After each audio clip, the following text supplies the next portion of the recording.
So last night, the big dog and I were talking, Yeah, we were. and I spoke an idea that has gulp begun to take shape. Oh dear. Oh, God, we're actually going to do it Super Bowl Sunday. So much so that I voiced it to my wife. And The la- evil grin that crossed her face. The ladies take over Super Bowl Sunday. And at this point in time, why not? all 5 of them. All hail the cute queen. And there may be more.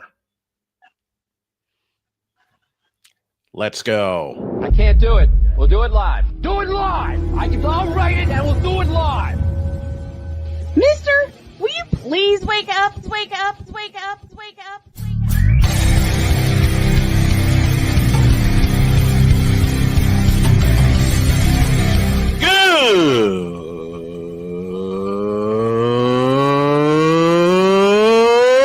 Good morning! Snowman here to all you Brock Purdy and San Francisco 49er haters. Shut up! I gotta thank you, Shane. I mean, whatever happened to the games where breaking 100 points was, I don't know, unusual?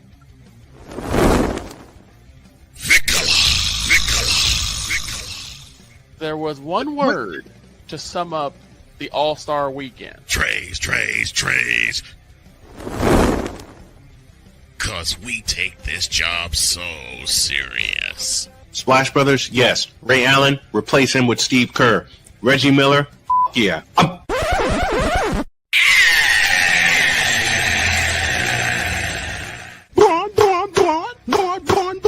What in the all types of blue hell? I just want to eat those doggone steals. Oh, yeah! Let's go, baby!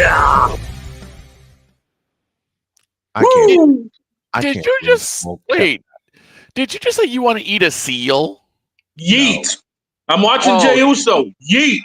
Okay, I'm like, wait, you want to eat a seal? Wait. Yeet! Yeets. Good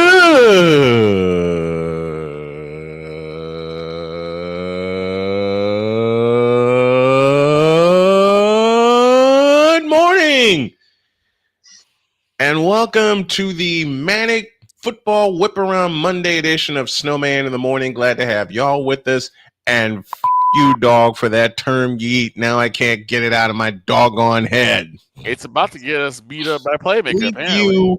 Bleep you, and bleep a whole lot of you. 10:06, 6 minutes after the hour as we get started here on this Manic Monday edition of Snowman in the Morning. And yes, old Snowman spoke out an idea. Gulp.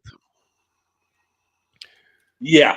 I'm sitting here yesterday after Tampa Bay won their game, and I'm relaxing. I'm doggone near asleep. Let's just be totally real. I mean, I was that way after the Colts game. Yeah. And then my brain woke up. And my brain, which is crazy enough as it is, spoke the following sentence, question, I beg your pardon, spoke the following question aloud. Quote, what if we had the girls host a Super Bowl special this year? Yep. Close quote. And I called Shane immediately. Yep. I called Shane immediately after I spoke it because I saw it in my head. I saw it. I spoke it to Shane, and he sees the idea. Then I called Victor, and Victor's next sentence to me was, you know what? I can totally see it happening. I can see it happening. I also see couches in our future. So And then I mentioned it to two very special ladies in my life. One being Allison Moran. She's all for it. You know the second one. Jody. Mm-hmm. See, even Winnie's getting in on the idea. There you go, Winnie. Which now leads to the point it's more than likely going to happen. Yeah, and I mentioned it to Jody, and I said, I mentioned the idea to her, and she says, well, we're not like football nerds like you guys. I said, that's the beauty of it. That's the idea. You don't have to talk about what we talk about when it comes to football. Right. You all can bring your perspective. Exactly. And then a wicked smile crossed her face. Yes. There you go. See? There it is. I'm going to just say this. The fact that there's a possibility that you have the Doctor. Yep. The legendary Dr. K. Mm-hmm. Mike Drop Moran. Correct. Possibly Deb Wickus. Oh, dear God. Yes. And then, of course, you have the cute queen. Mm-hmm. Who's going to walk in with 2 couches under her arms like, okay, who gets the first one? 3. 3. And then you add to it mine, who thinks Patrick Mahomes is the insurance guy.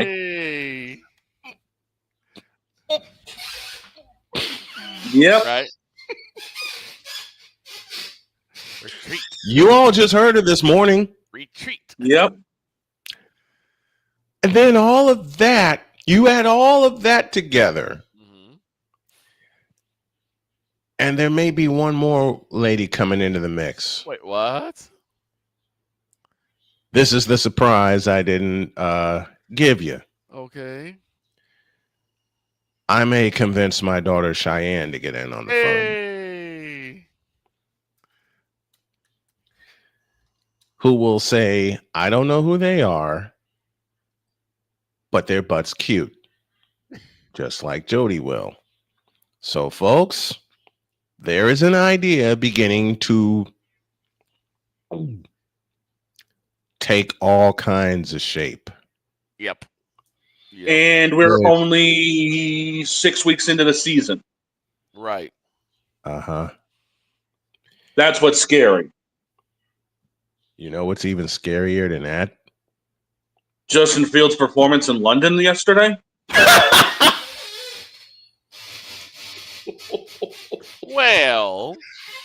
Well, someone's here to help us break it all down, and he's got a 3.5-foot smile on his face thanks to the beatdown in Baltimore. Oh, boy. Here's Agent Zero.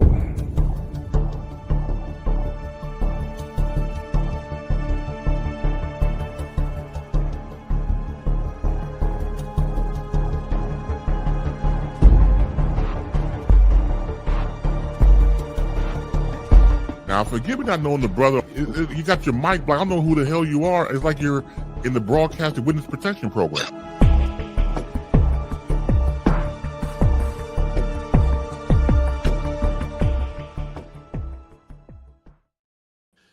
The super hacker himself, the hardest working man in content creation, is here. He is the playmaker. Good morning, sir. How are you? I'm good. And first of all, I am not happy about that performance yesterday. But you were wearing a 2-foot smile on your face when you You gotta realize I have Monday morning Raw on right now. Yes. Likewise, like seriously, likewise. I do not. So that's how we there you go. At Playmaker, that's how we started the show, because when we all came in studio, I heard it. And I asked Dog, what's he watching? And then he told me Monday Night Raw is in Australia. In Perth, yep. In Perth, and not Perth Amboy, as we heard in popular Bugs Bunny cartoons, but Perth, Australia. Right. How are you doing this morning, sir? I'm good. I am good. Good. Good. So Very good. I am not happy about that performance in Baltimore.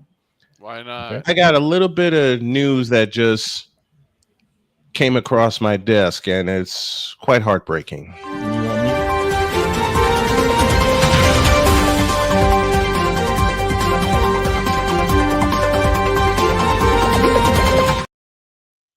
Doesn't the involve world of- South Carolina. Yep, Yeah, I'll do the honors. Out of Columbia, South Carolina, Chloe Kitts, star forward for the South Carolina Gamecocks, is out this year with a torn ACL. That's not the second person that's had a torn ACL before the season started. Well, Juju Watkins injured hers during the tournament. hers in the second round of the tournament. Yep, she injured hers during the Okay, so tournament, and she just recently said she'd be out for the season. But this just dropped about 5 minutes ago. So, go ahead, with Juju made the decision that instead of doing what most other athletes do, which is working religiously to get back on the court, she's going to take the full year off. Which makes more sense because it allows her to actually really get her ACL to heal up properly rather than trying to rush it. And when you rush it, even with all the diligent work that you put in, exactly, there still may be setbacks. Imagine if D Rose took the full time to get his ACL together. And he kept his brother's mouth out of his ear. Yeah. I'm not saying, I'm just saying. But once again, Chloe Kitts out for this year with a torn ACL.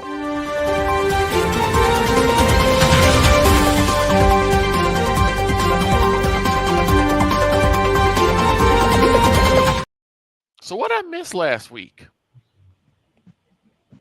You know what? I'm glad you said that, Victor, because Playmaker is going to get a kick out of Victor raging.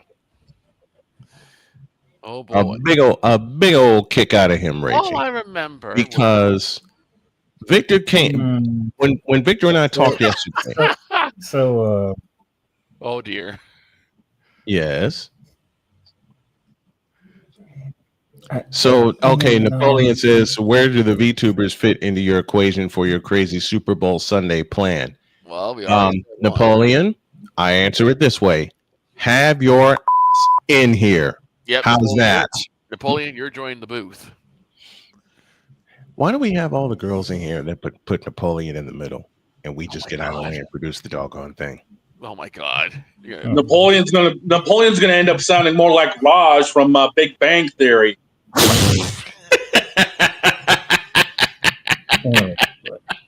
Yes, Playmaker. Yes, Playmaker. The floor is yours. So, you mean tell me that a guy can put out a challenge to his former team and he actually successfully does the challenge against his former team? Oh, Rico Dowdle saying 200 against the Cowboys, and then getting 200 against the Cowboys. I'm trying to find something. You know what? Let me do this. See, and now the kicking begins. I knew it was going to happen. I'm just saying, man, your defense is just, I don't know. We know the defense is trash. We know. They weren't like that the past couple of weeks. You actually showed up. I'm like, now guys want to have a defense. Then all of a sudden you go to Carolina and you get punched. Rico Dowdle looked like Marshall Falk. No, Rico Dowdle looked like the guy who said y'all should have resigned me. Well, I wanted him resigned. These guys will tell you. And it wasn't just Rico Dowdle either. Look, it was also Tony Pollard. Look, I said at the end of the last season, I said, I think Rico Dowdle should take over running back duties for the Cowboys going forward. Yep, he did. He said that at the end of the season last year. Why don't we take no? Gerald. Look, Gerald's being Gerald. In fairness to Gerald, he did bring in Javonte Williams, who is doing a serviceable job. Okay? He is, but I mean, wouldn't it be better if Javonte? Yes, wouldn't it be better if Javonte Williams be that backup for Rico Dowdle? No, man, you know this. Sometimes you got to get kicked in the face for you to wake up and realize who you really are. We've been kicked in the face at least 4 times already. We still. I was talking about Rico Dowdle. I wasn't talking about the Cowboys. Oh, I'm like, we've already been kicked in the face. So Rico got kicked in the face by the Cowboys, and he realized who he was. He went to Carolina, and he is taking over. I don't know if Chuba Hubbard gonna get his job back, to be honest. Probably Look, not. Chuba Hubbard is out of there. Okay, that's just. I mean, that's it's hard to just say, my but thought. yeah, I agree. Like, I think he's done. I think Chuba Hubbard. I do have a question though, even though I know Mhm. Victor can't answer it. But I do have this question. Listen to Rex Ryan and get it. Dog, is it crazy? You got Get Up and Monday Night Raw at the same time. That's like the strangest thing ever. And then you're I know, right? And you're It's like the strangest thing ever. yeah, it is. And then y'all are here hanging out with us, so we can bring it all to you. Mm-hmm. What's your Playmaker has a question for Victor? What's the question? 4th and 3.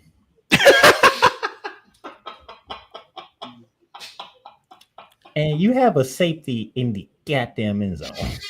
Yep. Yep. On 4th and 3. 4th and 3. Why? And you're asking a logical Cowboy fan this question? And you're asking me. I say Britt don't have an answer to it. I'm asking anyway. Yeah, he did. You know what? You know what Victor's thinking right now with this 4th. Just a moment. You know what Victor's thinking right now with this 4th and 3 question? 2 simple words. You tripping. Here's the problem. Here's the problem that I have. Mm-hmm. The Panthers really only ran 3 different running plays.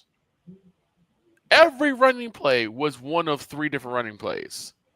One being a counter.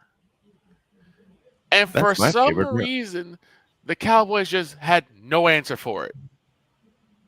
Victor, you know, same play. The counter gap, which is what the Washington Redskins made famous. Right. You know how much I love the counter gap, counter tray, whatever y'all want to call the play. I learned it as when I played, I learned it as counter gap. Yeah. I learned it as counter gap. There's also a misdirection where Bryce Young would go left, but he'd hand the ball off to Rico Dowdle and he'd go up the middle. Yep. For some reason, this mystified the Cowboys because they had no answers for it. They would run right by Rico Dowdle. Oh, speaking of Bryce Young, that man got to enjoy his first ever 3 touchdown passing game in the NFL. Yes, he did. Yes, he did. Yes, he did. One of them, Rico Dowdle. Wide open. I mean, you couldn't get you couldn't get more open than that. But I will say, I would say you couldn't get more open than that. And then Tez Johnson said, "Hold my beer." The only saving grace right now with the Cowboys is Dak Prescott. Him and George Pickens. Because George Pickens has basically trying to make a name for himself to be wide receiver 1, even though I still think did Pickens get 200 yesterday? It got close. I think it got close. Okay, let's take a break here because Victor made a request of me. He said when we talked yesterday on the phone, he said, "Snowman, I got musings."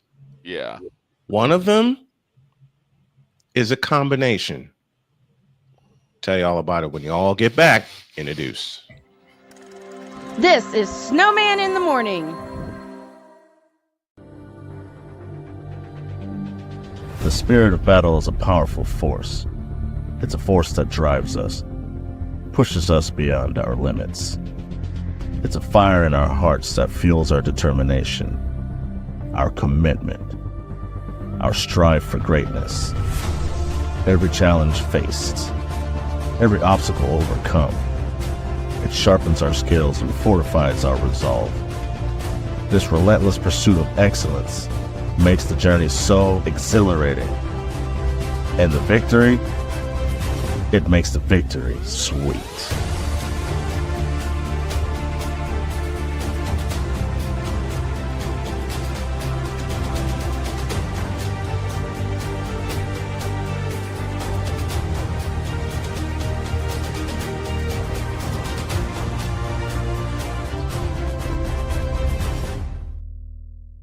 Race car drivers change lanes very fast, but with no outside mirrors. How come they don't crash? Introducing Angel View, the new wide-angle mirror that reduces blind spots. Angel View simply snaps over your car's rear view mirror, giving you a 160-degree view behind you. Just look at the difference. Look, ordinary rear view mirrors are small and flat, but Angel View has a huge mirror with curved glass. This convex shape allows you to see both blind spots with one glance. And with our Pro Edition special coating, it's anti-glare at night. Get your Angel View now for just $19.99. But wait, Angel View may be discontinued. Due to rising costs, Angel View is stopping manufacturing effective immediately. Once the current inventory is gone, it's gone forever. Order now. Call 1-800-495-0761. That's 1-800-495-0761. Or visit getangelview.com. Order now. Drew Willingham. In this case, yeah, you put the blame on Kyle Shanahan for apparently not preparing the team enough for the overtime rules, supposedly. Cole Johnson. Peyton was considered the winner, and he was the darling of all darlings for Gerald. With a special appearance by Tyrone Alizé McDummy. Ain't nobody calling me. Text delete, delete, delete, delete, delete, delete. Join these two football enthusiasts as they give you Total Football Talk. Live every Monday at 4 p.m. Eastern, 3 p.m. Central on the Sertoba Media and the Comey Media YouTube channels.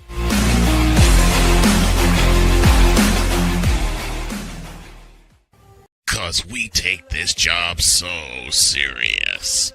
Gerald Jones has no brains.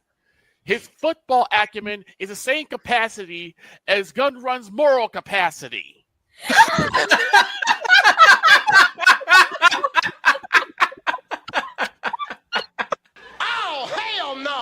What in the all types of blue hell? This is Snowman in the Morning.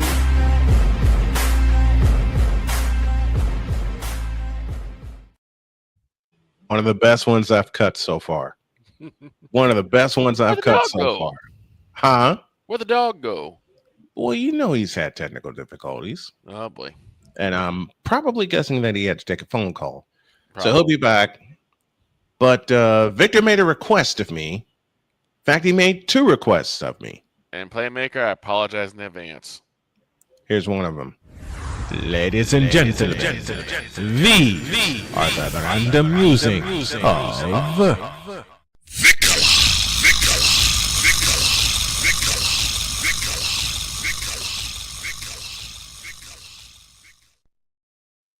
and Playmaker, close your ears. In a world where partial greatness is celebrated and total greatness is shunned, there stands to be a figure on the lips of those who love him and those who hate him. The inane comparisons to Michael Jordan and Kobe Bryant continue and has existed since 2003. There is no end in sight, for the battle between those who unconditionally love and unconditionally hate him wages on. These are their stories. Welcome to the Bronzexual Confessions. Well, no wonder my phone had a technical problem. We're dealing with this. Like I said, as I said, apologize in advance. So do I. But Victor made this request of me, so and Playmaker dipped out. Playmaker said, I ain't having it. All yours, Victor. Take it. So I asked everyone, even though I knew because I watched the show, about what I missed this past week. Yeah, you did. Now, mind you, I was a bit late because we're getting ready for our town hall meeting at my job. So I had to watch some of the show late. Yeah. We get to the scoreboard update that these two fine gentlemen did. And somewhere in the midst of that, I hear the cute queen go, "Oh my God." And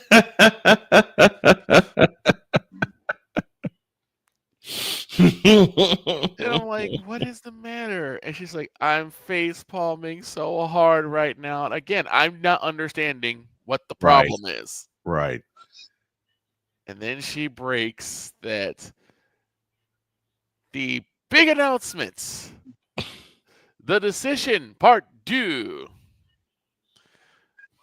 was actually just a ploy for Hennessy. Give me this.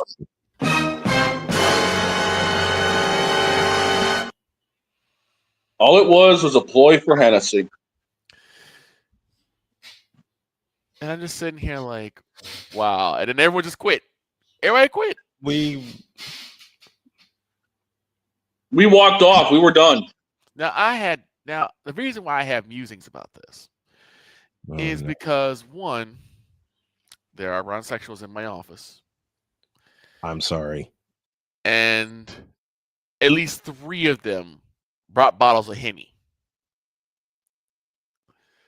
in celebration of LeBron working with Hennessy. And of course, then I get clowned on my Discord because they were like, well, you didn't expect him to leave, did you? We were hoping. And I said, no, because I knew he opted into his new deal. So he at least had this new deal and chances he would extend or he'd go somewhere else. And then, on top of that, we had people in the corner with purple and gold tassels on celebrating, saying the Kang is staying on.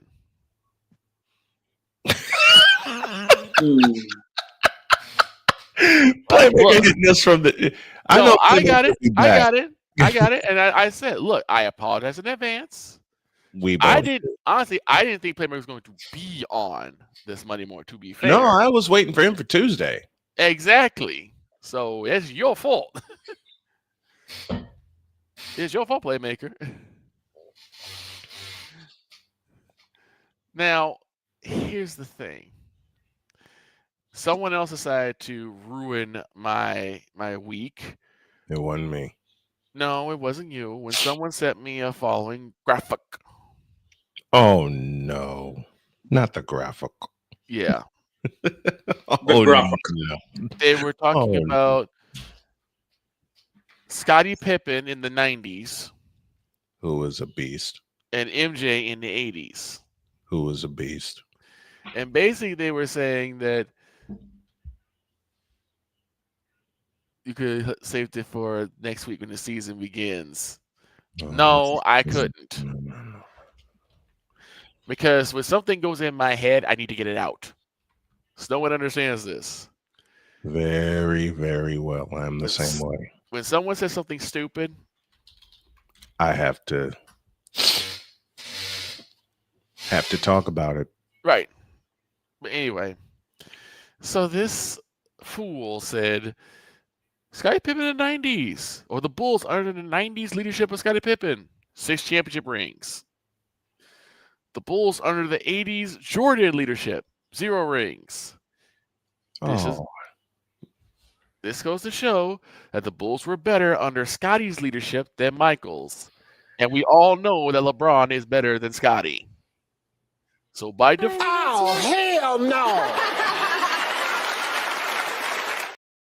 So by default... Oh, hell no! Don't you even complete that thought. Yeah. So you already got that. Don't even... Dates. What are we doing? And I said, I know why this even came up. Because who drinks Hennessy that we know drinks Hennessy on air? Shannon Sharp. So of course, his boy LeBron, his Kang, would work into with Hennessy. I can't drink, and now this is giving me more reasons not to.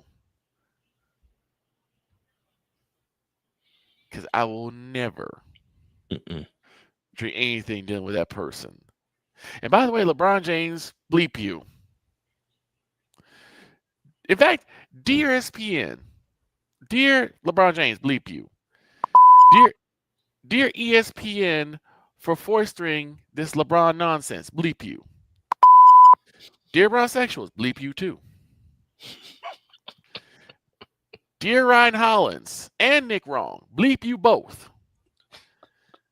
And just for good measure, dear LeBron James for trolling my crew, bleep you, bleep you, bleep you, bleep you, bleep you, and bleep you.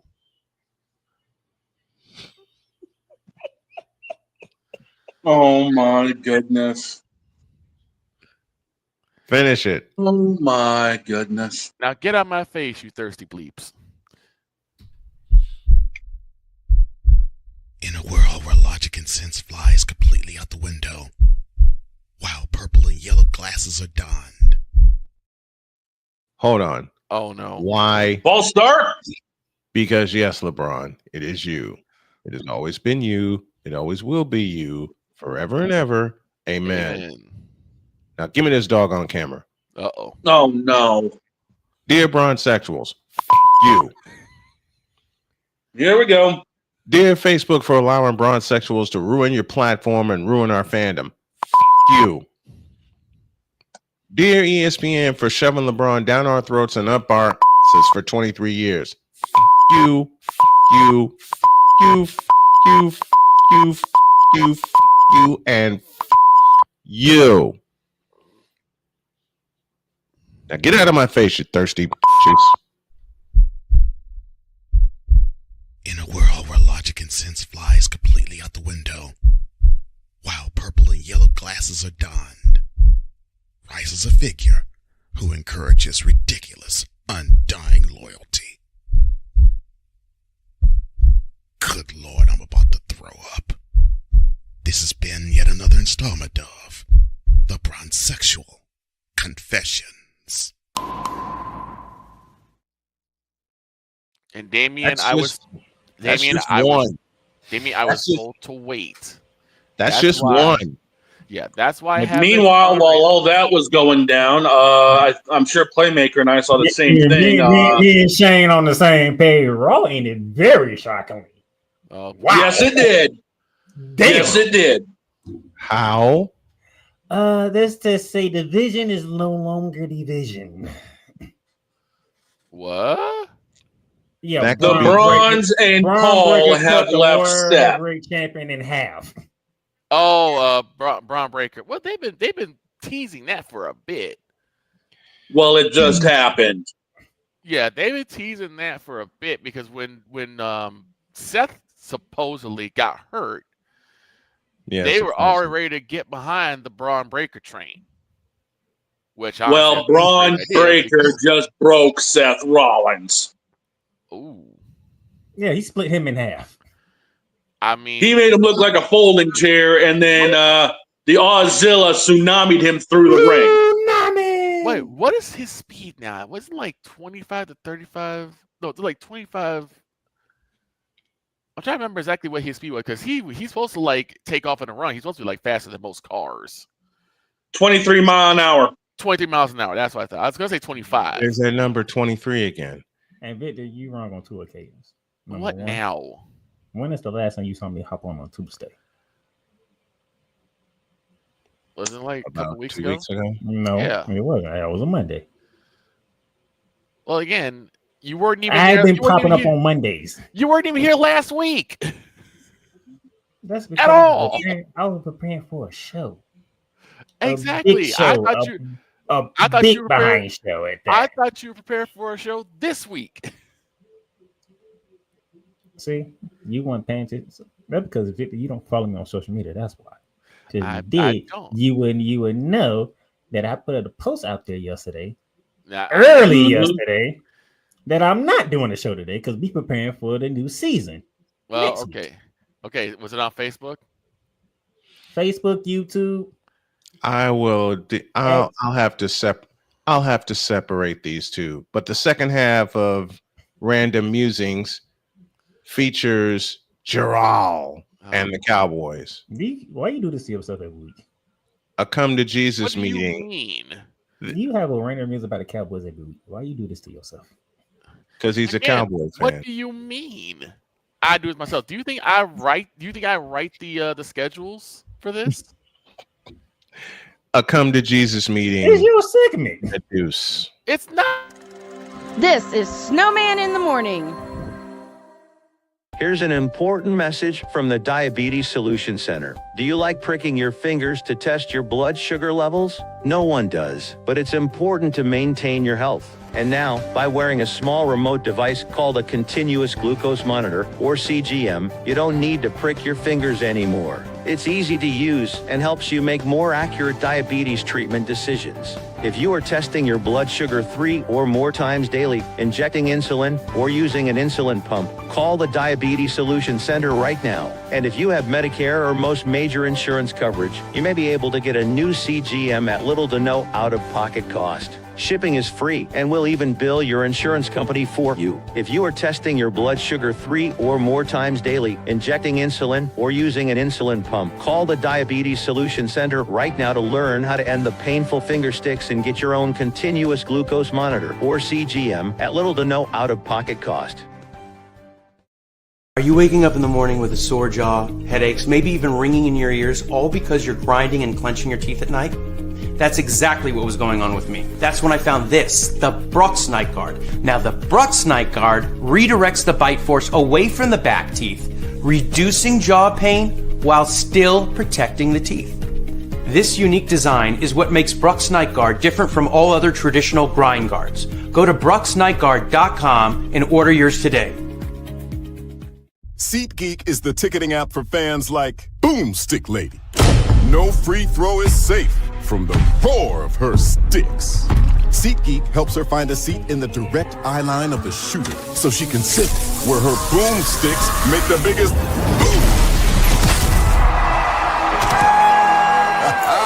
Everybody okay? SeatGeek handles the tickets to sports, concerts, and more, so fans can fan. Hey everyone, I'm joined by my old friend, Mr. Ellis Williams, AKA Mr. Biggs. You called me and you told me, you said, man, I got Car Shield and it worked. What made you get it? I have this old SUV and I know the manufacturer warranty is about to run out. I don't want to get stuck with expensive car repairs. Right. So I gave Car Shield a call. Coverage was very affordable and there was no long-term contract. A few months after that, transmission went on my car. I took it to my mechanic, they called Car Shield and saved my family and I $2,400. Car Shield is America's #1 auto protection company. Their administrators have paid out over $1 billion in claims and cover most vehicles from 5,000 to 150,000 miles. You'll receive 24/7 roadside assistance, courtesy towing, rental reimbursement at no additional charge. Give Car Shield a call today before it's too late. Remember, Car Shield cars go farther. Protect yourself now against expensive auto repair bills. Call 800-513-9263. Cause we take this job so serious. And Father O'Shaughnessy need to go to hell. That's what he needs. What did Father O'Shaughnessy do? I quit. We're done here. I'm done. We're out of here. What in the all types of blue hell? This is Snowman in the Morning.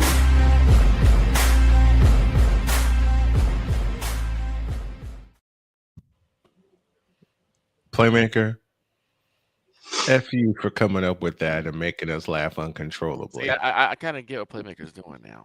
I get it now. Get what? He's pulling his best Stephen A. Smith to just sit there and troll me.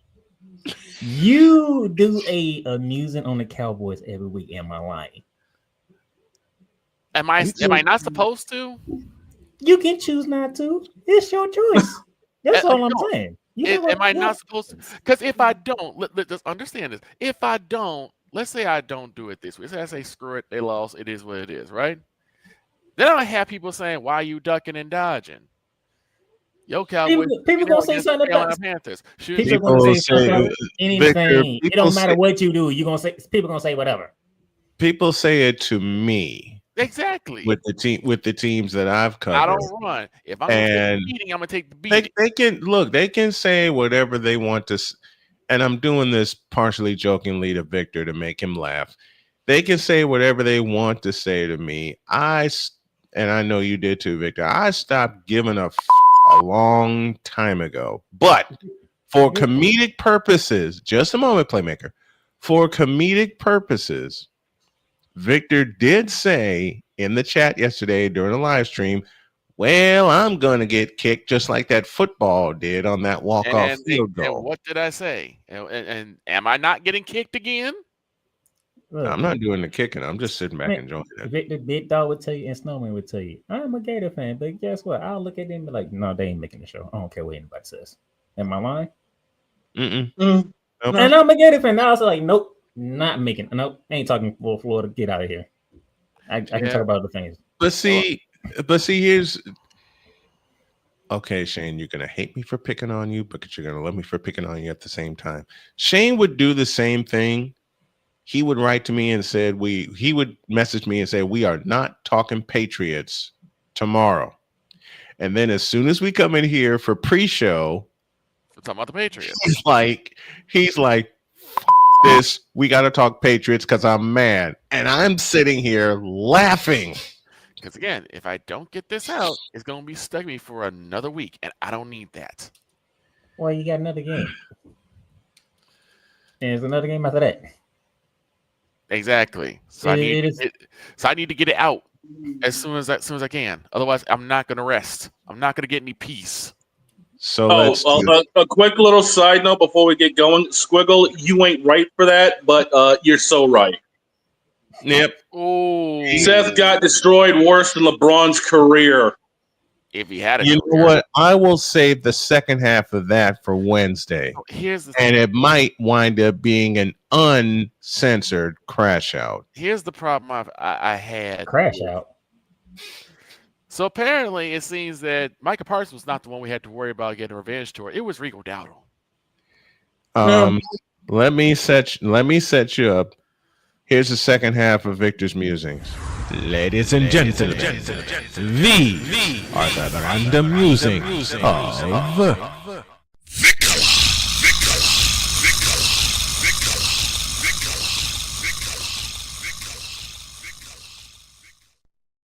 I was told to wait. I did that in one, and you know what? When I made that element, I did that in one Oh, take. if Victor, it's all yours. if you was told to wait, then why did you do the first one?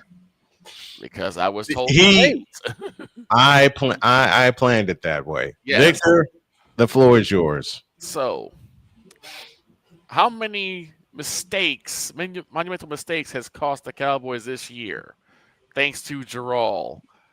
The tally is up to Too now many. 15. The tally's up to what? About 15 now. But we'll go with the big two. Put somebody in the middle of the field. I mean, you 2, 3, and 1. Okay.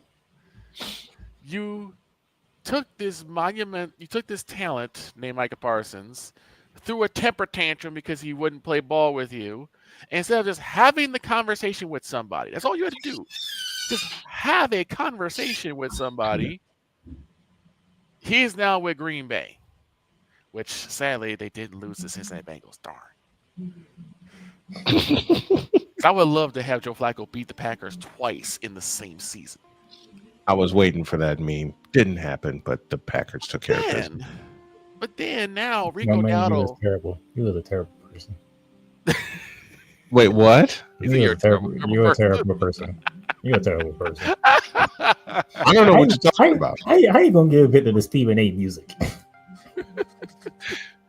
Because it works. But then, now Rico Dowdle is making his renaissance in Carolina. Of all teams.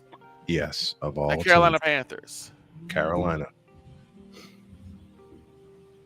I mean, they're not the worst team in the NFL, so there's that. This is true. They're one of the worst. We're going to talk about the worst team in the NFL. They not even one of the worst teams in the NFL. No, they're not. Because the worst team in the NFL we'll talk about to lead off hour 2. Well, yeah, Do we have to? Do we have to? Do we have to talk about the Jets, really? To make fun of them, yes. Where's No. Okay. I'm already feeling bad for Ryan, okay? I don't need. I'm not. I'm not. You have bigger issues, okay? Just a minute. I feel bad for Ryan. I don't feel bad for the Jets. I can split that. Victor, go on. You have big issues. But again, it's the abject idiocy of not only the fact that you brought in Ryan Schottenheimer, which I'm trying to give him the benefit of the doubt, right? I'm trying to give the benefit of the doubt because he has some semblance of some sort of smart. The man some time. The man. And that's what I'm doing. I'm giving him time. I'm giving him time. And Ryan McCarthy is leaving. Now, Matt, stupid fools, on the other hand, I don't know. There we go. Now let's get to him. Because Cowboys fans, and more so Jarrell, you have risked more just destroyed. Just a moment. Hold off on that one. I know where you're going. There's no man in a minute. I know where you're going. I caught him off guard. I caught him off guard. I see that. Stupid fools. I love that.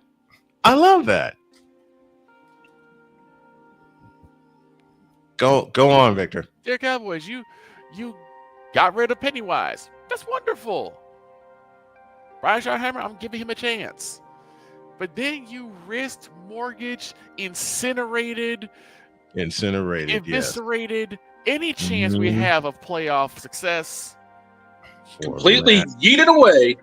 Completely away from Matt Uberfools. Uberfools. Who apparently still cannot put anybody in the middle of the doggone field. Thank you, Deeks, for that. No, he did. He put somebody in the middle of the field, but the thing was, they was in the end zone on 4th and 3. Exactly.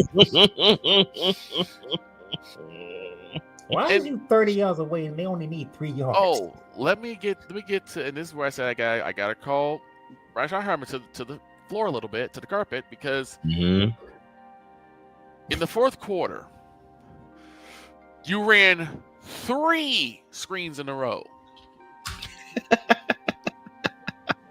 You ran 1 screen, you lost 2 yards. You ran 2 screens, you lost 4 yards. Yep. And I'm thinking, okay, George Pickens has been his deep threat. Whenever Dak needs to air it out, George Pickens is there. No, let me throw another screen. And Pickens was cooking all day. Which nets you a grand total of 5 yards. He finally using his brain for once. Like, what are we doing? Why are you running 3 screens in a row? When the first 2 didn't net you nothing but a grand total of negative 6 yards. Why are you still throwing screens? I believe what Victor asked was, what are we doing? If Dak is supposed to be your top tier weapon, if Dak is supposed to be the guy that's going to lead the Cowboys to playoff success, you need to give him plays where that will work. Playoffs? Thank you, playmaker. Playoffs? Don't talk about playoffs. You kidding me? Playoffs? Well, look. I mean, how many times and playmaker, you and Cole, you've dealt with this for quite some time. How many times have you guys dealt with Morocco Republic saying we're going to Super Bowl every year? Man, as soon as the calendar hit June. Exactly. Yes. Yes. As soon as the calendar hit June. Okay. So, if Dak is supposed to be that guy, he has to throw past the sticks. I watched the Michael Irvin crash out over a podcast where he explained about how he never caught passes that were in front of the sticks. He always went past the sticks. Why is that not used now?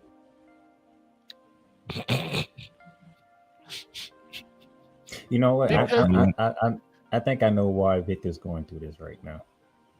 Okay. Why? Because the guy that owns the team is a numbskull. Yeah, that is part of it. But here's what's going on.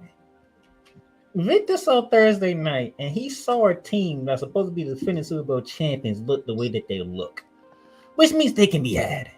Well, and then you get to Sunday, and then the Cowboys did what they did. Well, look, I said it that day, the Friday. I said, watch, the Cowboys will mess around and lose to the Panthers. After what happened with the Giants, I'm like, watch. The Cowboys will mess around and lose to the Panthers because the Panthers are not a team to sneeze at. We make jokes about them, yes. But after what they did to Miami and how they blanked Atlanta, they can get it done. And their two comeback wins. Right. They can be they can take a team down if necessary. But this is something the Cowboys have done every single year against every single team. They play down to the other team's level rather than stay at their level and force other teams to play up. No, they just said, Dak Prescott, you turn into Superman, you take us to the promised land, which is not going to work. It's not going to work. I mean, there was no daylight for the first 3 quarters of that game for every Cowboy running back. Mm-hmm. Where it was Jaden Blue or Javonte Williams, they had no daylight. Jaden Blue, a rookie from Texas.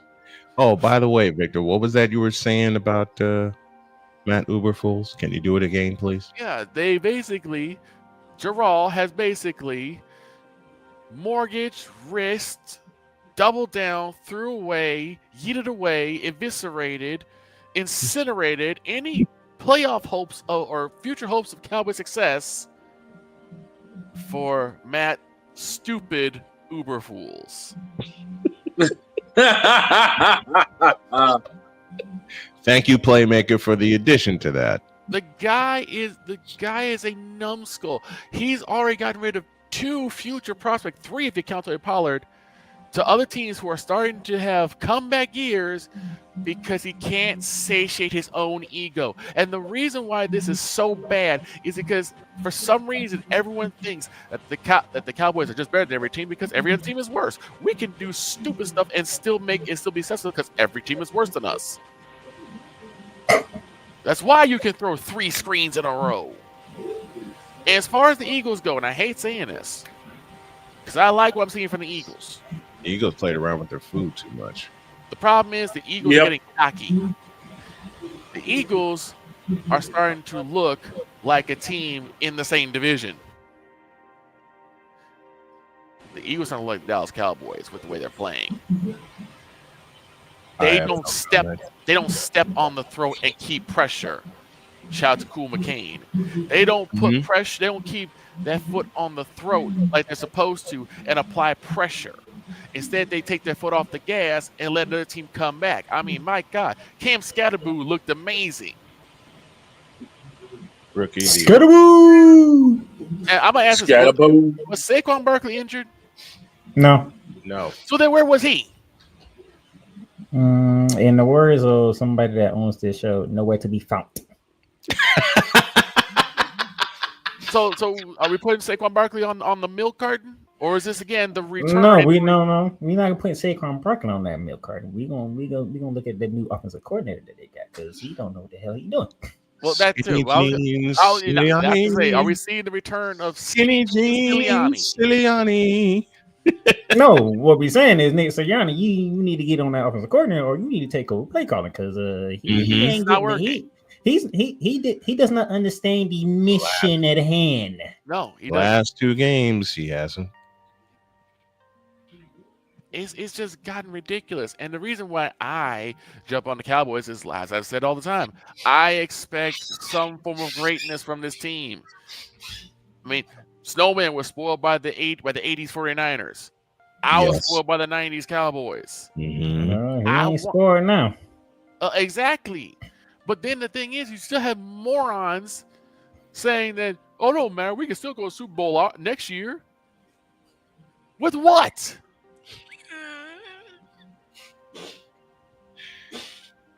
Wait till I get Victor in studio with us.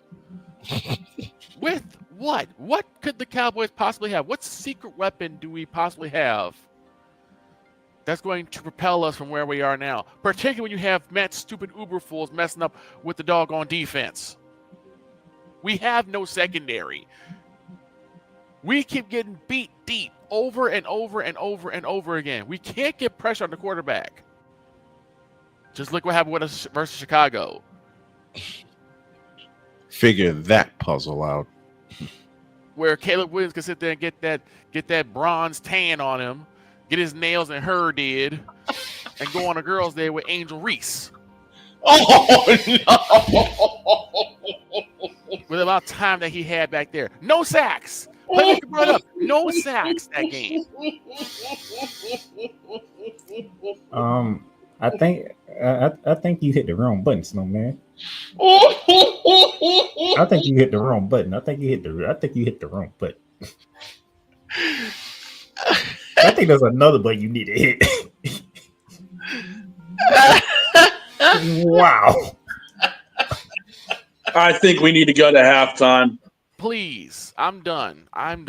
Kill this doctor's office music because my butthole puckered up after hearing it. It did. I killed we it. need halftime. Victor, would you say that last part again, please? Please. I got to have it. I got to have it again. Oh, the fact that the Cowboys had Kilwin had so much time in the backfield that he could sit there, get a bronze tan his hair and nails did, and go on a girls' day with Angel Reese. And with that, we've hit halftime. Wait till I find the original way he said this, and I know it was earlier. When we come back, we head to Indianapolis, Indiana. Finally, some good football. And Jacoby Brissett, what the hell was that? Back in a minute. This is Snowman in the Morning. Here's an important message from the Diabetes Solution Center. Do you like pricking your fingers to test your blood sugar level? Time. Oh, no. Damien says, we ain't slandering Angel Reese. Look, Angel Damien, Reese. just a minute. Damien, you ain't seen slander yet. Now we're back in a minute. This is Snowman in the Morning. Here's an important message from the Diabetes Solution Center. Do you like pricking your fingers to test your blood sugar levels? No one does, but it's important to maintain your health. And now, by wearing a small remote device called a continuous glucose monitor, or CGM, you don't need to prick your fingers anymore. It's easy to use and helps you make more accurate diabetes treatment decisions. If you are testing your blood sugar 3 or more times daily, injecting insulin, or using an insulin pump, call the Diabetes Solution Center right now. And if you have Medicare or most major insurance coverage, you may be able to get a new CGM at little to no out-of-pocket cost. Shipping is free, and we'll even bill your insurance company for you. If you are testing your blood sugar 3 or more times daily, injecting insulin, or using an insulin pump, call the Diabetes Solution Center right now to learn how to end the painful finger sticks and get your own continuous glucose monitor, or CGM, at little to no out-of-pocket cost. Are you waking up in the morning with a sore jaw, headaches, maybe even ringing in your ears, all because you're grinding and clenching your teeth at night? That's exactly what was going on with me. That's when I found this, the Bucs Night Guard. Now, the Bucs Night Guard redirects the bite force away from the back teeth, reducing jaw pain while still protecting the teeth. This unique design is what makes Bucs Night Guard different from all other traditional grind guards. Go to BruxNightGuard.com and order yours today. SeatGeek is the ticketing app for fans like Boomstick Lady. No free throw is safe from the roar of her sticks. SeatGeek helps her find a seat in the direct eye line of the shooter so she can sit where her boomsticks make the biggest boom. Everybody okay? SeatGeek handles the tickets to sports, concerts, and more, so fans can fan. Hey everyone, I'm joined by my old friend, Mr. Ellis Williams, AKA Mr. Biggs. You called me and you told me, you said, man, I got CarShield and it worked. What made you get it? I have this old SUV and I know the manufacturer warranty is about to run out. I didn't want to get stuck with expensive car repairs. Right. So I gave CarShield a call. Coverage was very affordable and there was no long-term contract. A few months after that, transmission went on my car. I took it to my mechanic, they called CarShield and saved my family and I $2,400. CarShield is America's #1 auto protection company. Their administrators have paid out over $1 billion in claims and cover most vehicles from 5,000 to 150,000 miles. You'll receive 24/7 roadside assistance, courtesy towing, rental reimbursement at no additional charge. Give CarShield a call today before it's too late. Remember, CarShield cars go farther. Protect yourself now against expensive auto repair bills. Call 800-513-9263. This planet has been great to me. It's given me gifts that I can't even explain. It's given me adventures and memories I'll never forget. And Battleborn, I think, has given me the opportunity to go beyond and give something back. How can I be a better custodian to this planet and the place I live? That's where I am with Battleborn. Let's make the planet a better place. During bad weather, driving can become downright dangerous. What's your emergency, please? Trust Battle Vision Storm, the revolutionary glare reduction glasses that turn your sight bright during bad weather at night or during the day. Watch your ordinary vision become extraordinary. Battle Vision Storm uses light optimizing lenses that block blue rays so you see clearly in heavy rain at night or blinding snow during the day. Heavy rain, snow, sleet, or fog can make it impossible to drive. Not with Battle Vision Storm. Get your Battle Vision Storm for only $19.99. But wait, due to rising costs and supply chain shortages, this may be your last chance to get your very own at this low price. There is a strict limit of 4 Battle Vision Storm per order while supplies last. Don't wait, order now. Call 1-800-483-6319 or visit battlevisionstorm.com. So call 1-800-483-6319 now. 'Cause we take this job so serious. The petition's on. Let's do it right now. From Seattle to Boston, from San Diego to Miami, and all points in between. Let's petition the NBA to get LeBron James traded. From the Lakers to the Warriors. LeBron James to the Warriors. We need to see it. What in the all types of blue hell? This is Snowman in the Morning.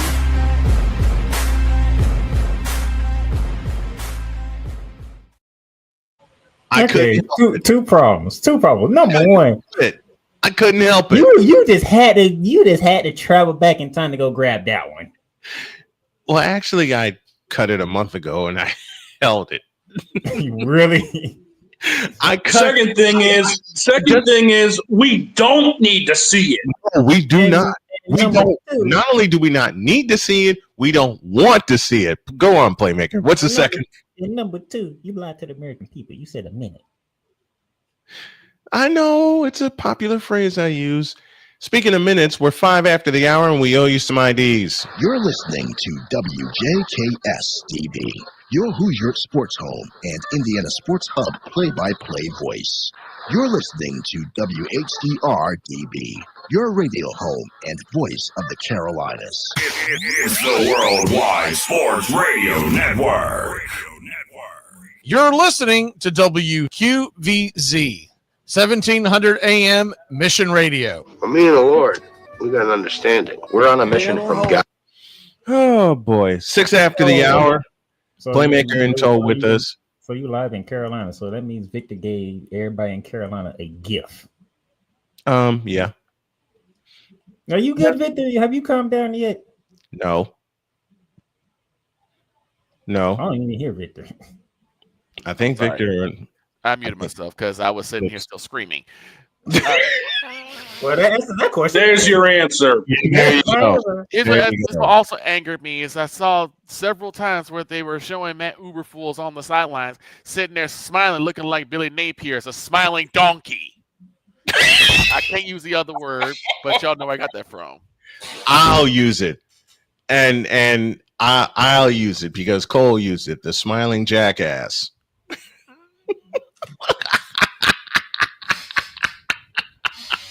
And can we talk about the fact that James Franklin has actually been fired? Yeah, I was gonna get to that, but somehow it's always something from my shows that make it the Snowman in the Morning. I pay attention. Yeah, like you. Said don't pay attention. Apparently, I do. Like you, and we love having you here. But dear James Franklin, you're fired. No, we really play that again. Gladly, dear James Franklin, you're fired.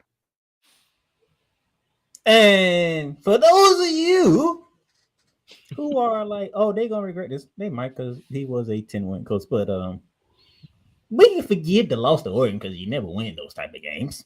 Right. We can forget that. We can forget that because we know about James Franklin in those type of games. He don't win those games. Mm-hmm. So you lost that loss they won't and I'll complete your thought for you.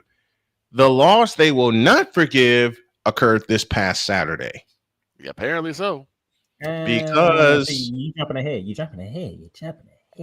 I'm right in the spot where I need to be, being a Northwestern Wildcat fan. You took. I know that. That's why I know you jumping ahead. You came off that Oregon loss. You flew all the way to the Rose Bowl, which everybody in the Big Ten. Oh yeah, to the Rose Bowl. Everybody loves playing in the Rose Bowl. If you in the Big Ten, that's the goal. If you can't make the playoffs, well, at one point you couldn't make the playoffs. You wanted to be in the Rose Bowl. So, right. Everybody loves the Rose Bowl, and you lost to a team who never won a freaking game. True. They and not only did you lose to said team in the UCLA. Give me this. There's a song I need. There's a song I need to play in their honor. Not only did you lose to UCLA, you heard this for 60 minutes.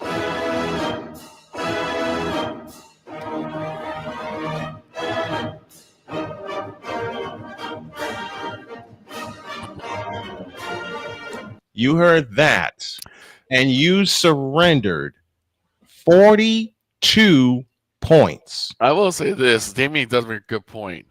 James Franklin is gone, but Chapel Beal still has a job. No. Now, hold on. Let me finish my. Then you flew all the way back to Satteville, only to have Mike Greeny and Brian Snow look at the TV and say, "What is going on here?" Right.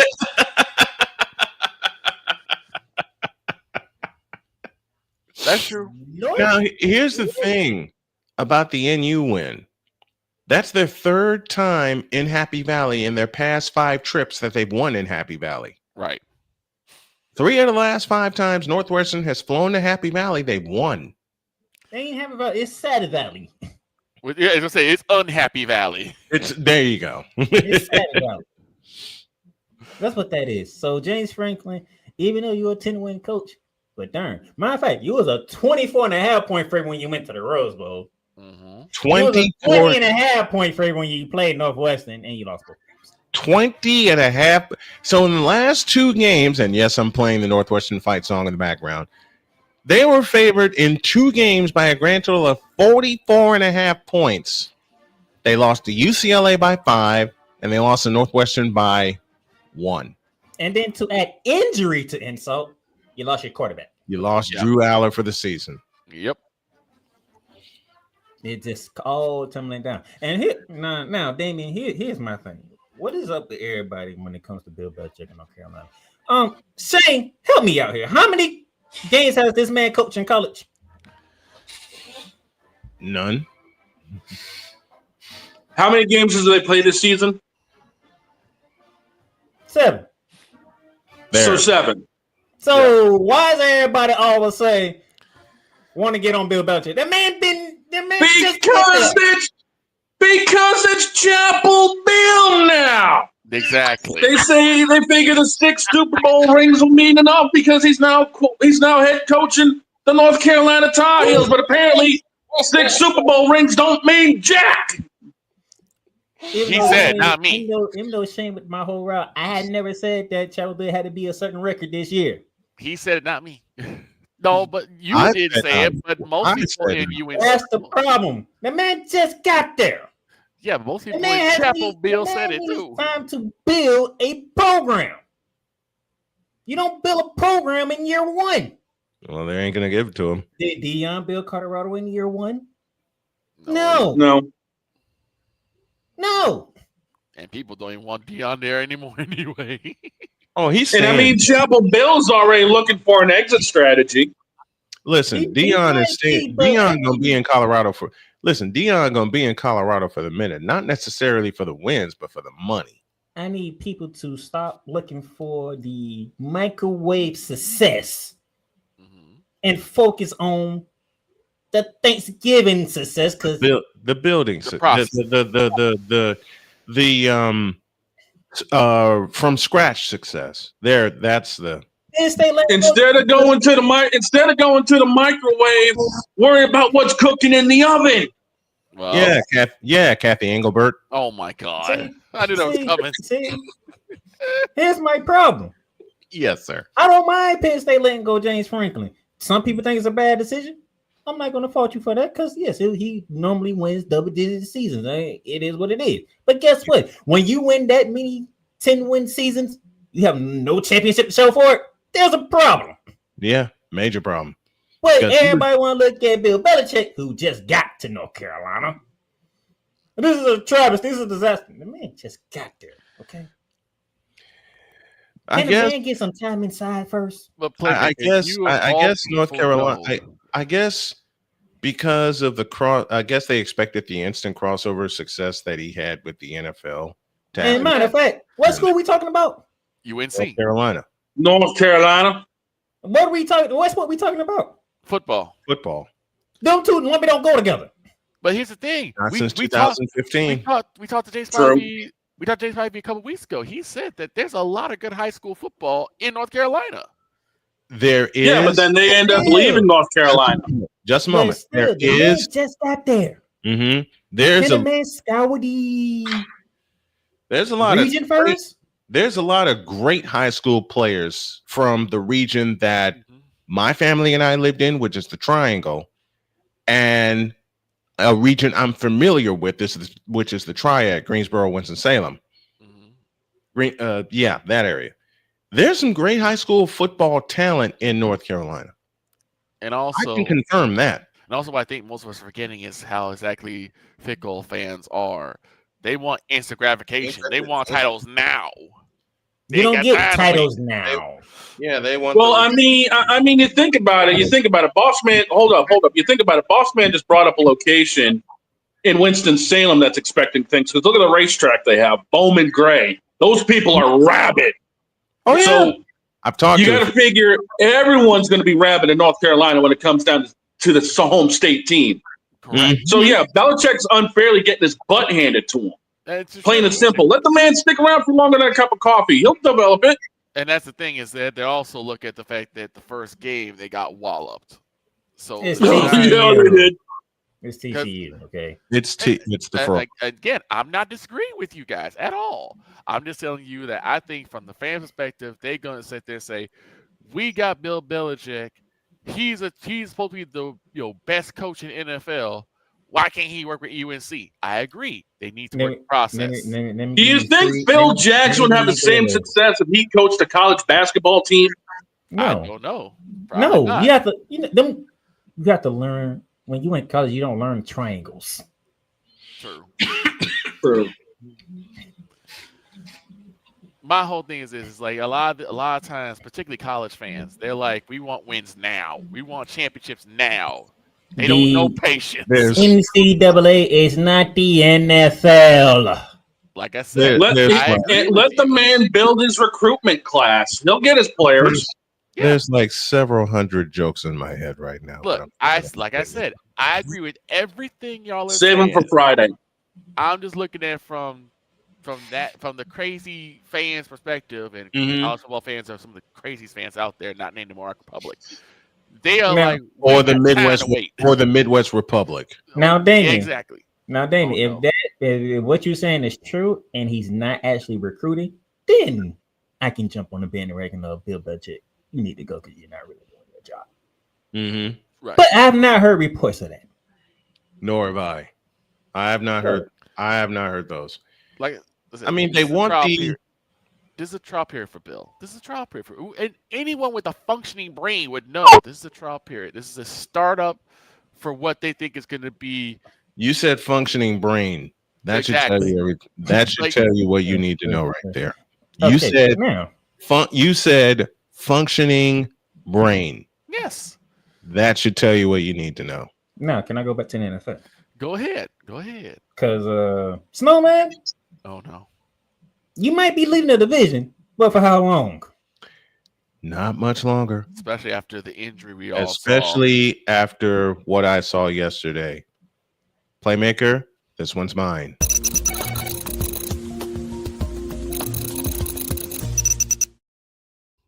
I was kind of expecting that. Come here. I think our season is cooked. with all the major injuries that we have already suffered, the last piece of the puzzle that was holding it together went down in Fred Warner. And I think Not only was it a fractured ankle, it was a dislocated ankle. Oh my God. So he's done for the year, which brings the fact that we extended Warner, Kittle, and Purdy to major contracts, and for this season, they're all out. So Kittle's not coming back. No, Well, Kittle is coming back. Kittle's coming back. At some point, Purdy is coming back. There's just a gauntlet ahead of us with only half a doggone team. And not to mention, Mac Jones is not healthy. Oh, Mac Jones has been beat Mac up. also hurt, yeah. Mac Jones has. You know what? I'm going to do something I know Damian won't have the nerve to do. I know a few other people won't have the nerve to do. And yes, Damian, I am picking at you mercilessly. But I'm throwing Mac Jones, and I am one of the ones who threw Mac Jones under the bus. I am now lifting him from under the bus because of the guts that he has shown in being the 49ers backup quarterback. Yeah. Back-to-back games with 300 yards, though 2 costly interceptions, though they missed 4 opportunities in the red zone that were field goals instead of touchdowns. I've outlined that many, many times before. But I got a bunch of applause for these 49ers and the way they battled yesterday against a superior team in Tampa Bay and the possible MVP in Baker Mayfield. And yes, Dietz, I thought you were completely bleeping crazy when you mentioned it to me. Then I watched it in full. Forget the game against the Eagles. That was an aberration. If you think about it honestly, Tampa Bay should have beaten the Eagles. When Tampa Bay held Philadelphia, when Tampa Bay held Philadelphia without a passing yard in a full half, the second half of that game, and Tampa Bay was on their way to come back and winning it, they just ran out of time. Unfortunately, with all the injuries that have piled up, now, yeah, we're going to get some pieces back on offense. It just depends on the matter of when. I don't want to say this out loud, but the deck is stacked against us. Big time. We lost Kittle and Purdy after week 1. Jake the Snake Tonjes rode to the rescue in week 1. The defense rode to the rescue in week 5. Doggone near snatched that in week 6, but then Baker Mayfield said, hold my beer and my whiskey, and connected with Tez Johnson for a 46-yard dagger. What? Tampa Bay is no slouch. I said that at the top of the year. I hold true to that. Now, we've made jokes on this program that Tampa may win the AFC South by default, but Tampa Bay is a damn good ball club. I'll take the loss yesterday. And Jackson and the Jaguars, too. Look, we got socked in the mouth and kicked in the by the Jaguars, especially when Devin Lloyd read the room and picked Brock Purdy up twice. Damian, you're a liar. No, he wasn't against Mac Jones. He actually wanted Mac Jones to take the starting job. I still don't think he's going to have. That's not going to be the case. But this is about yesterday, and people. My wife and I talked about it yesterday. She says, "Man, the 49ers lost 30-19." I said, "Honey, it was a 1-possession game for the entire game." She said, "What?" I said, "Yeah, it was a 1-possession game the entire game. But when you throw 2 interceptions and they turn them both into touchdowns, you're going to have problems." And I'll ask this question. Who's to say that Mac Jones isn't happy being a backup? Exactly. Oh, at this point, Matt Jones needs to be the backup so he can get healthy because he needs to get. Look, this 49er team needs to. We're minus Bosa and we're minus Warner for the remainder of the year. When is our bye week? We don't get a bye week until week 14. And Good by that gracious. time, you want to talk about the troll job? We've made jokes. We've made jokes on this program about which teams are getting trolled. You know, especially with the schedule of the bye week. San Francisco got trolled big time because we don't get a break until week 14.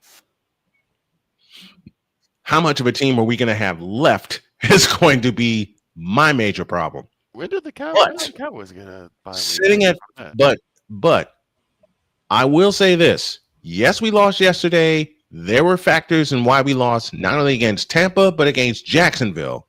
Turnovers being the main reason. But sitting at 4-2, 3-0 in the division, even facing a gauntlet that we got coming up, I'll take it. Now all we got to do is get some pieces back. The big question being when. Oh, and to answer Damien's comment, Purdy's the starter, and that's that. And I've had many people ask me, you don't know if Purdy's coming back. Very true. But at the same time, look at his injury. It's a turf toe. He's Want to earned learn that right. He's basically earned that right to be the starter. He earned that 2 or 3 years ago. Okay, week 10. And I will say this. Want to know about turf toe? Talk to Jason Kelsey. That's Snowman's take. What's yours?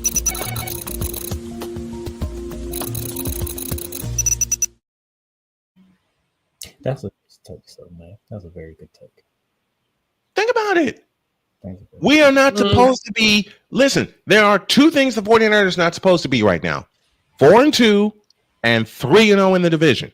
Don't remind me. I'm reminding you anyway. Take the joke along with you. Want to joke with me? I'll mess back with you. But in all seriousness, I wasn't joking. I was dead serious. I know. You know what? Let me throw a question. Like, they lost another key player. Like, jeez. Yeah. And Playmaker was the first one to message me, and then I looked at the play and I said, "Oh, he's done for the year." So, are you guys not gonna talk about the Jets no more? Hold that thought. What's the point of talking about Jets? What's the point of talking about it? Justin Fields sucks. Just hold on a minute. Hang tight. There's a reason. I don't want to talk about the Jets in full. We all know they suck, and they finally got their first turnover yesterday. We finally got the first turnover yesterday. And still lost. And still took a big fat L. If anything, I want to cut Sean Payton out for even being that type of game with the Jets. Negative 10 yards passing. Yeah. Minus 10. How does this happen? Last time it happened, I was looking it up, was 1998. One, two, Ryan Leaf. 4, 5. What are you counting? 6, 7, 8. Because Justin Fields got decked to the ground 9 times by the Broncos. Let me say this. Dear New York, and this is where Ryan's going to throw every piece of coffee and beer at me that he can. But I've got to do this. But I've got to do this joke. Dear New York Jets, you have yeeted away any chance at repeating 2009 and 2010 for Justin Fields. I have said this since his days at Ohio State. Justin Fields offers nothing. Matter of fact, doggone it. Now you got me. Now you got me started. Give me this.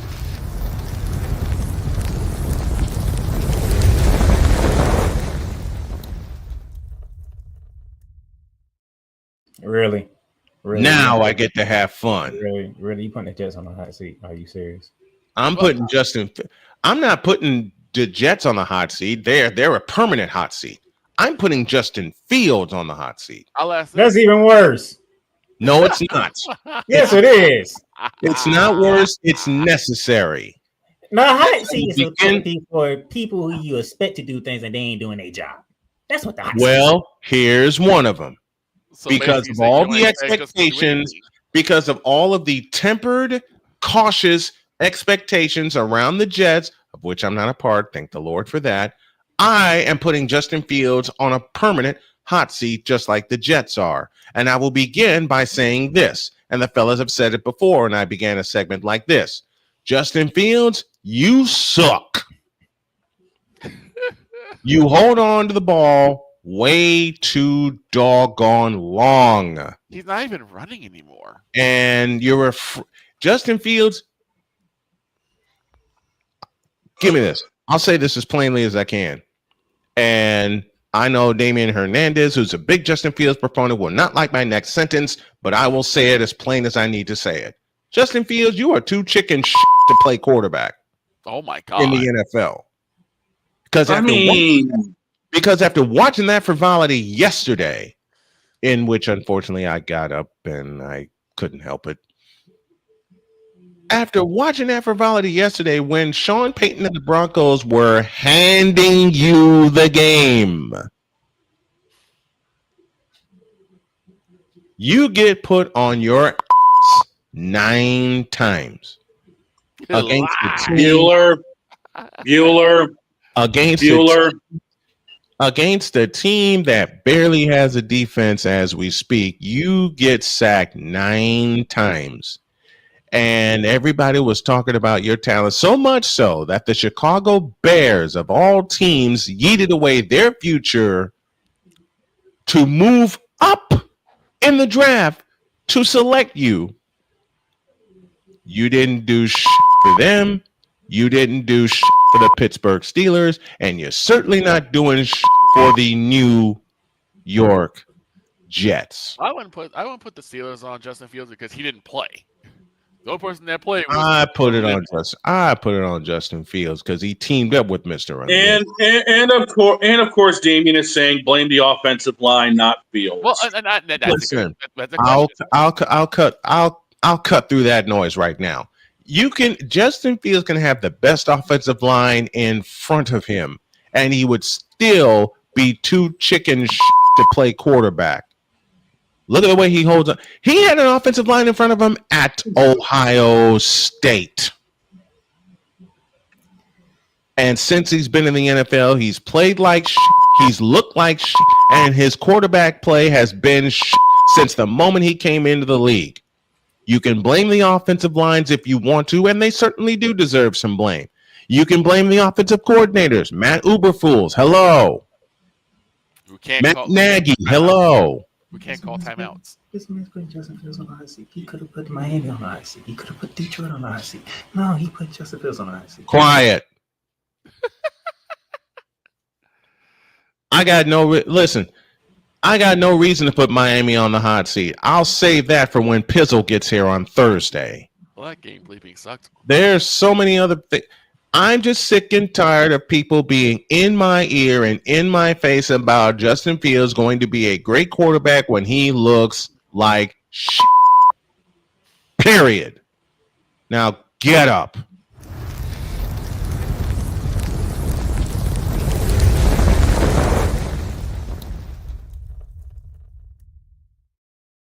This man was on the hot seat because of a minority of the people who talks about Justin Fields. This ain't a minority. Do you want a hot seat? Trust me. Do you want a hot seat, Playmaker? It sounds like you want a hot seat. Playmaker, you keep out of this. This ain't a minority. Well, Trust me. Again, I'm not. It's definitely a minority because nobody's looking for the Jets. Ain't nobody looking for Justin Fields. This is why I put Justin Fields himself on the hot seat. Ain't nobody looking for him either. He's irrelevant. Shut up. We got some business to do. Let's go down to North Carolina.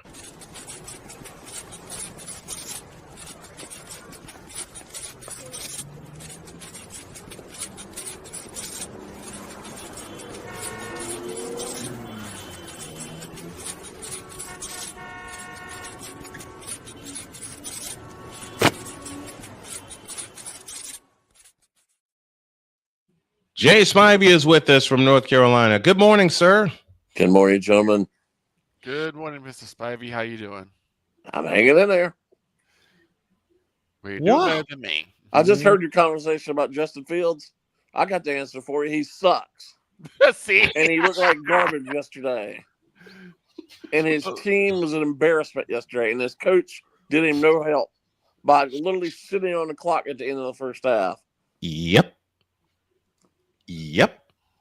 Aaron Glenn should be called down for what he did yesterday. Aaron Glenn should be fired. That was awful. It was awful. Well, at least you're better than me, Jay, because I had to watch the nonsense that was on at noon.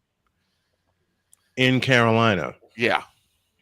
Well, I don't normally root for the Panthers, but I rooted for them yesterday. I know you did. It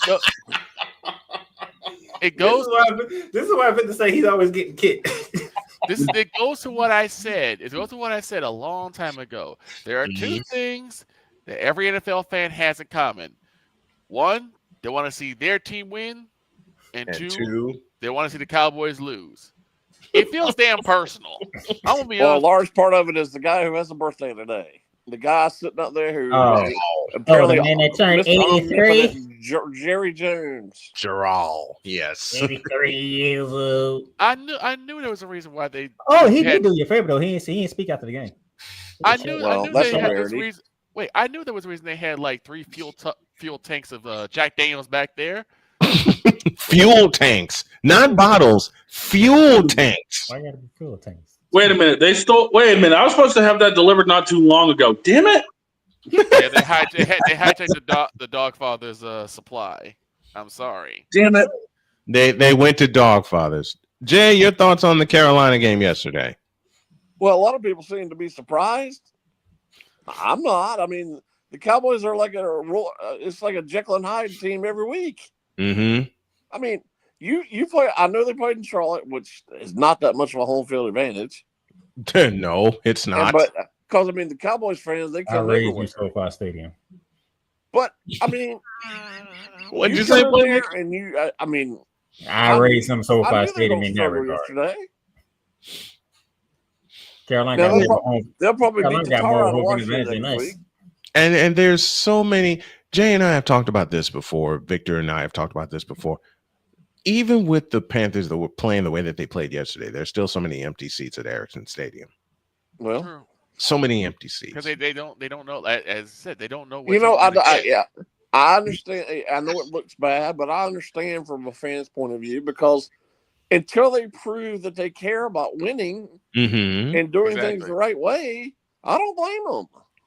You know who else should there comes a point where there's a certain amount of fan apathy, and I don't blame them. I understand it. Now I'm gonna do Playmaker a favor. You know another team. Just a moment, Playmaker. You know who another team that should feel that way? The Miami Dolphins. Yes, I agree with that. I wholeheartedly agree with that. What Jay just said, that should make it even worse for the people in LA. You got two teams that are winning, and y'all still don't fill up. They don't care. They don't. They don't. No. And the clown down south doesn't need an Lone Star State. He doesn't care either. Other than the money that LA brings in, there was no reason to rush out to get an NFL team to LA. They did just fine in the NFL without an LA team. And I want to mention this. When they built SoFi Stadium, it was not for the Chargers. No. It was for the Rams and it was for the Raiders. And I'm sorry. Period. The Chargers have no business playing in LA. They need to go back to San Diego. They need to. They should have never. Rams don't have no business playing in LA. Just like I know they got a brand new arena, but the Clippers should be playing in San Diego too. Absolutely. And don't get me started with that because you know my next two words. At least the Clippers got a home court advantage. No, they don't. Seattle in NBA. Oklahoma City should not be celebrating. That team should be the Seattle Supersonics. Well, I think we're about ready to see a team back in Seattle when they add two teams. That team won the championship in Oklahoma City. Okay. And I'm not buying it. That team. You don't have to buy it as long as far as I'm concerned, will be the Seattle Supersonics. No matter how you feel, you can't call me. I can. You cannot. Well, actually, I can't. Playfully, I can. When does either team in SoFi have a home field advantage? They never do. Never. Nope. I mean, as soon as we got done with the Colts, the first thing I saw was 49er fans bought up 61% of the ticket. I'm like,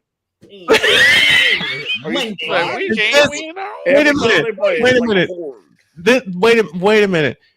Playmaker has said this to me so many times off the air, And he put it in a very playful question one year when he says, "Why are y'all buying up all our tickets in SoFi?" And I do. And I will. This is a running joke with my wife, and I will give him the standard answer. I don't know. How about this? How about we go back to St. Louis and y'all move San Fran to LA? How about that? No. Heck no. Nope. Give me this button here. No. No. Just, fan base in LA than us? Bishop. We'll hold off on the Bishop right now. Jay Spy be with us 38 after the hour. Matter of fact, I'll do this for Playmaker, and I'll make him smile. You know what Rams fans say to us every time we come to SoFi? You tripping. More like, why? Now, why? That Jay go back to Miami because, that's... What do should have been your hot seat in Miami. What do you think it means that they put both teams on the East Coast yesterday at 1 o'clock? So that means that you're watching on the West Coast at 10 a.m. Yes. At the same time they were playing. At the same time. That is rare. That hardly ever happens. Because the Chargers played in Miami. We'll get then. I will do Playmaker a favor because we all are going to put Miami on the hot seat right now.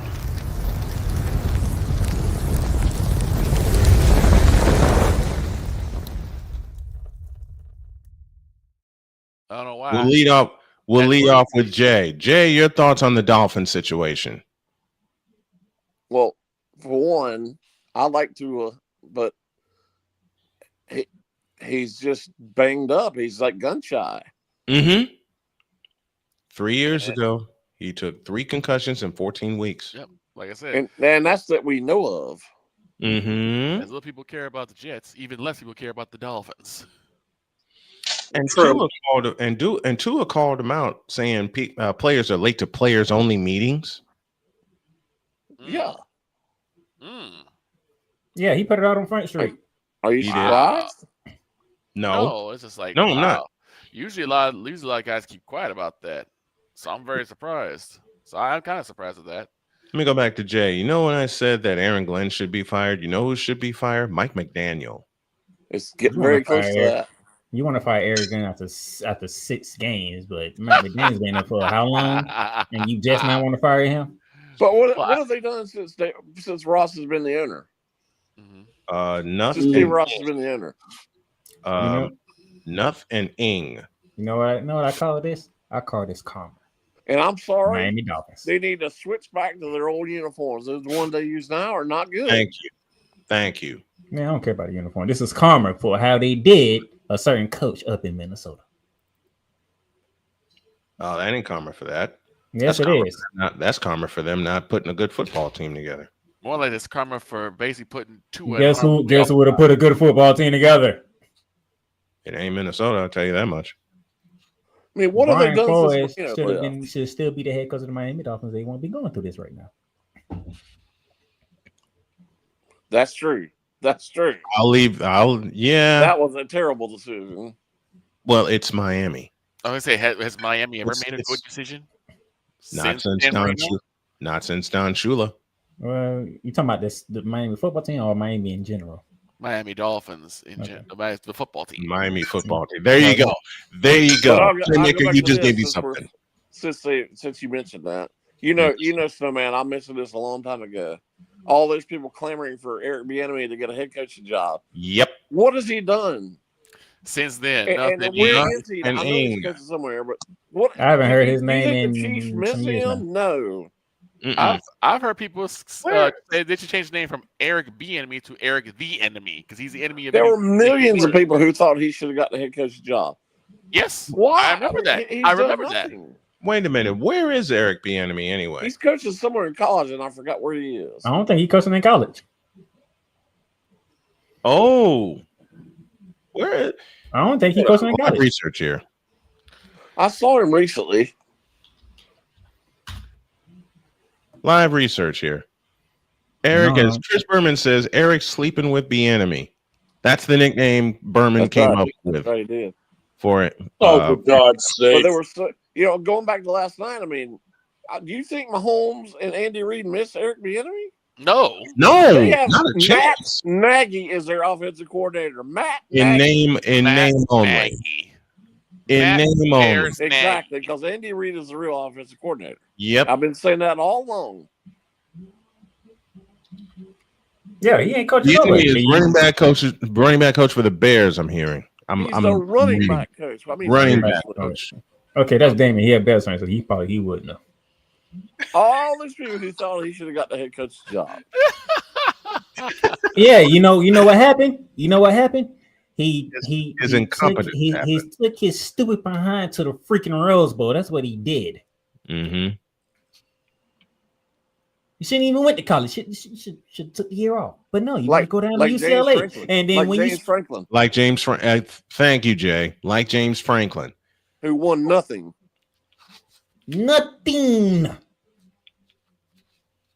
And he's walking away with $49 million. Mm-hmm. Kudos to him, and kudos to Penn State. Say, you know what?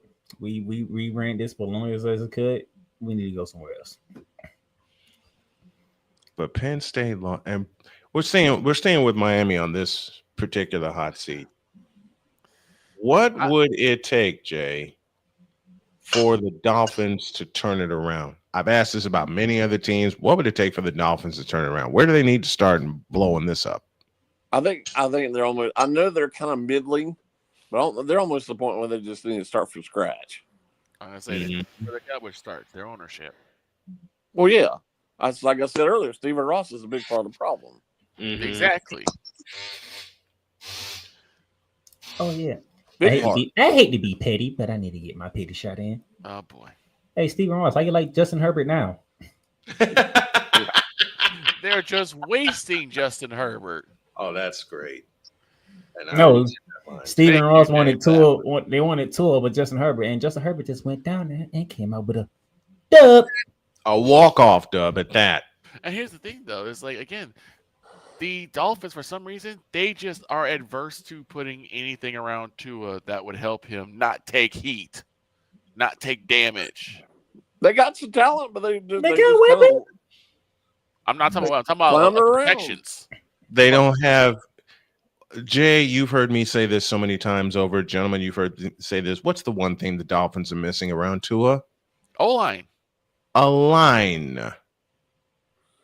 Well, that's something Stephen Ross didn't care about. He cared about star power. Exactly. Sound familiar? Yeah, and now Tyreek Hill is down with a busted up leg for the rest of the year. They were talking about trading him. Well, obviously he's not getting traded now. Mm-mm. Obviously not. Nope. No, they're actually looking at releasing him after the end of the year. There were all kind of rumors, 3 or 4 weeks ago. They were going to trade him to Kansas City. Well, obviously that's not going to change now. It's happened now. No, it's not. It's not. And all those people that said that Kansas City was dead, how'd that look after last night? Are those the same people that won't Bill Belichick out of North Carolina after 7 games? Listen, yes. I know there are people whining and complaining up here about they need to pull the plunger now. Mm-hmm. But just let it sit for a little while. Let it play out. Let it play out. Let him recruit his team. They do hear ridiculous like this. I'm so tired of hearing about it's a basketball school. It's not going to work. It's a diamond in the rough. Trust me. If they keep up and dedicate to football, they're going to win at some point, whether we have Belichick or not. They're going to win. Larry Fedora, hello. They have every resource in the world. Larry Fedora, hello. He did it. That was horrible. He was terrible. He who didn't even recruit the state. No, he didn't. He went all the way. He went out. I talked to many high school coaches. They all told me he never recruited our schools. Never even came by this visit to say hello. And you said a couple weeks ago, and I agree with you, there's a ton of talent in Carolina for high school football. It's ton. Probably one of the top 10 states in the country for football. Mm-hmm. People just don't know it because everybody looks at this as a basketball state, and it's not. It isn't. I had a chance to cover some high school football for 1 year down in North Carolina, and the talent is crazy. I see it every week. This state is loaded with talent. Yeah, and a certain person down there won't acknowledge it either. We know who we're talking about. Only covers one school. Yeah, he covers one school, and he sends me all over the doggone state. Yeah. And defensive point, it's the entire team. He's Tua. It is the entire team with Miami. There's nothing there. Offense, defense, special teams, they all are trash. It's not even. The answer's not even close. That answer's not even close. I don't even know why you asked that question. Let's ask it to Jay. Who sucks more, the Dolphins or the Marlins? Ooh. I know Jay is not. I think that is not no tough call. The Marlins is way worse than the Marlins have been a disaster for a while because as soon as they get good, they start selling all players. Yeah, they win 2 World Series and then they blow up the team. Well, I can't blame the fans at all for not coming to see them play. Let them play the entire season. I mean, I've never been there, but apparently their stadium is pretty nice from what I gather. It is. It is. There's just something in it. When you have something nice, well, can you blame them? But it's ugly inside. What's going to happen? I don't blame people for not showing up. I'm certainly not. That's one of the few stadiums I won't visit when I do my stadium tour, but I'll probably take a visit anyway, just to take in the game. As long as it's in the middle of summer and the roof's closed and it's air conditioned, I'll go to every game in the world. Mm-hmm. But I'm not going to sit there through 100% humidity and pouring down rain. Think of it like this. You'll take SoFi Stadium and it's the home of the New York Jets. That's what it is with the Miami Marlins. There's the joke right there, the Jets. Oh, no. Okay. There you go, Snowman. I tied it all in for you. Here's minus 10 yards. It was awful. They were terrible yesterday. I've seen more. That's what happens when you get sacked 9 times, okay? When you get sacked 9 times, they come off your passing yards. Justin Fields was terrible. Yes. Hey, Justin Fields was terrible. The O-line was terrible, okay? It's terrible all around. Hell, even Sean Payton and the Broncos were terrible. They shouldn't even have been that close. And the Jets finally forced a turnover. And guess what? That was the first play that got during game. Yep. Yep. Kurt Warner and Rich Eisen called the game, and they were both incredulous as to what the heck the Jets were doing the first half yesterday. Yep. Kurt Warner was speechless. More often than not, they were on the 40-yard line and basically kneeled the ball. No, they faked the punt, got the first down. It was like, okay, we're done. Yeah, that was it. What was the point of you faking the punt for then? I have no idea. It irks me about that whole thing is that why is he not being called on the carpet? Being Aaron Glenn. Because he just got there. Because it's New York. And for some reason, Jets fans still believe in Aaron Glenn. He just got there. I heard this Thursday night in the Giants game. Mm-hmm. Even though the Giants won the other night, the Giants have the worst or the second worst record in the last 8 years, only surpassed by the Jets. Yep. Mm-hmm. Yep. The 2 worst teams of the last year are both New York teams. Yes. But guess what? They're more incompetent than the Browns, who have 8,000 quarterbacks. But you have none. But then again, the Browns will Brown. So speaking of the Cleveland Browns, oh my goodness, they started their 42nd quarterback since 1999. Unbelievable. And you wonder why you can't win. Again, Browns will Brown. 42 quarterbacks have started a game for the Cleveland Browns, and some of the names of these quarterbacks. Spurgeon. And you traded your quarterback last week to a division rival. In your own state. Hey, look. By the way, since we talking about the Browns, Pittsburgh Steelers fans, if I was y'all, I would be worried because that was not an inspiring performance by the Steelers. Nope. It doesn't matter. That division is so horrible. They're going to win this division running away. It was 9-3 after the half. No, I'm telling you this right now. I'm saying this live on air. Steelers keep playing like they playing on offense. They're gonna mess around and they're gonna leave that door crack for the Baltimore Ravens to get healthy and come get them. Because I seen the second half of the Baltimore Ravens schedule. That schedule is very favorable in Baltimore Ravens. Have you seen their defense? I seen it. Yep. I seen their defense. But There you go. So, but the Pittsburgh Steelers offense is not closing the door. Is my issue. Can we? I mean this jokingly, and I know it can't happen. I know it won't happen. But can we just throw that division away? No, you cannot. it's usually been over the last couple of years. It's been pretty good, but Not this so many year. injuries by the Bengals and Ravens. Mm-hmm. Well, the Browns. That's the only reason why Pittsburgh is out to this good start. But the Browns suck. Quarterback. Browns completely suck. But then Cincinnati, they don't have Joe Burrow. The Steelers quarterback is Aaron Rodgers. I don't understand why the Bengals just didn't go out and try to get like Kirk Cousins or even Russell Wilson, but they won't do it because they're the Bengals. Won't do it. They went and got Joe. You want to talk about a team that's in Shut up, Victor. You want to talk about a team that's incompetent? I submit to you, Jay Spivey, the Cincinnati Bengals. Very incompetent. The Bengals, which are starting to bungle things. I submit to you guys a team of incompetent in the Cincinnati Bengals. The Cincinnati Bengals are starting to become the Cleveland Browns of Cincinnati. Well, look who their owner is. He's incompetent too. See? Mike Brown's incompetent. Well, his name is Brown. WKRP is going to stop hosting their games soon. His dad's probably rolling over his grave because Paul Brown was not incompetent. No, he was not. Last name was Brown. It makes sense now. And they renamed Paul Brown Stadium, which they shouldn't have. So the Bengals was the end right there. So the Bengals brown, the Dolphins brown, and the Browns browned. I'm not going to say it. I want to say it, but I'm not going to. Just say it.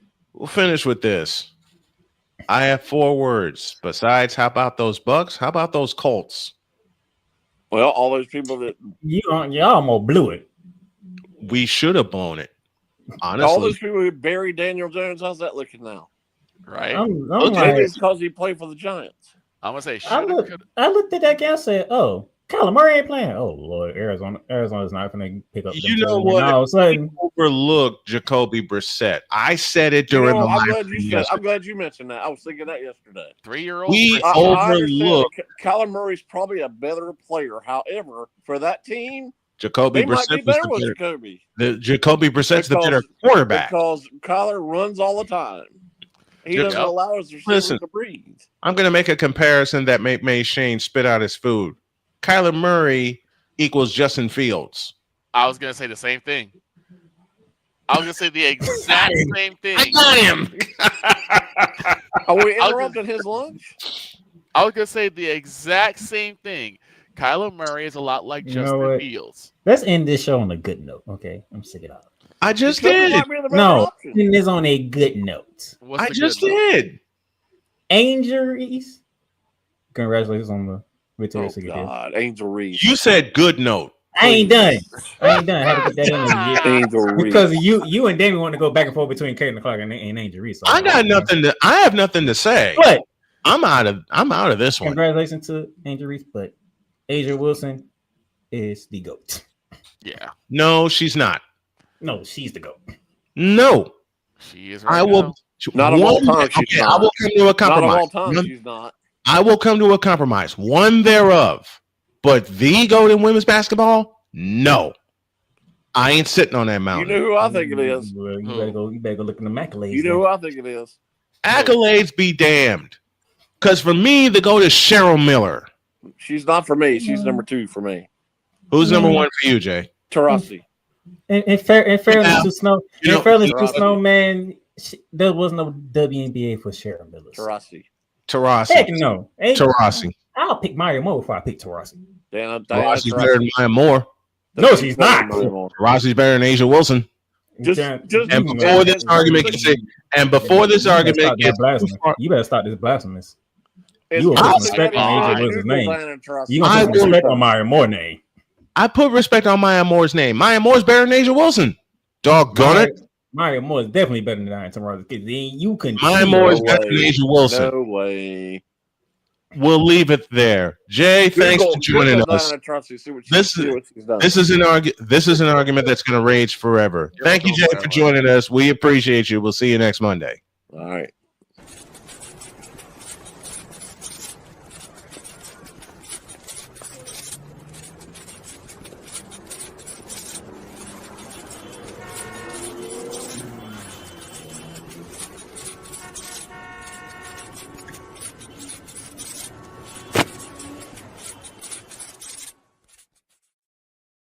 We better split.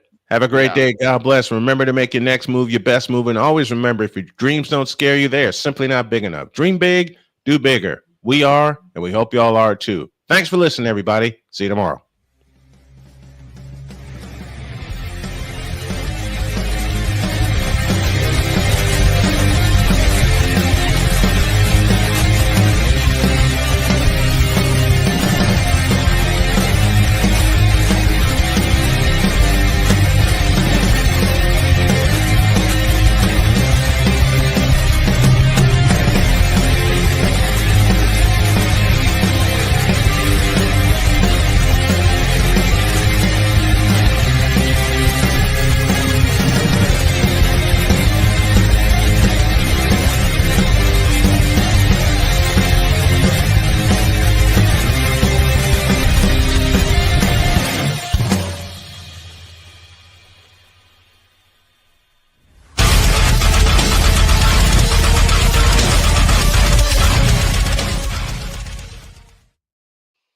Kyler Murray equals Justin Fields equals Angel Reese equals Angel Wilson equals LeBron James. Solve that equation. See you tomorrow.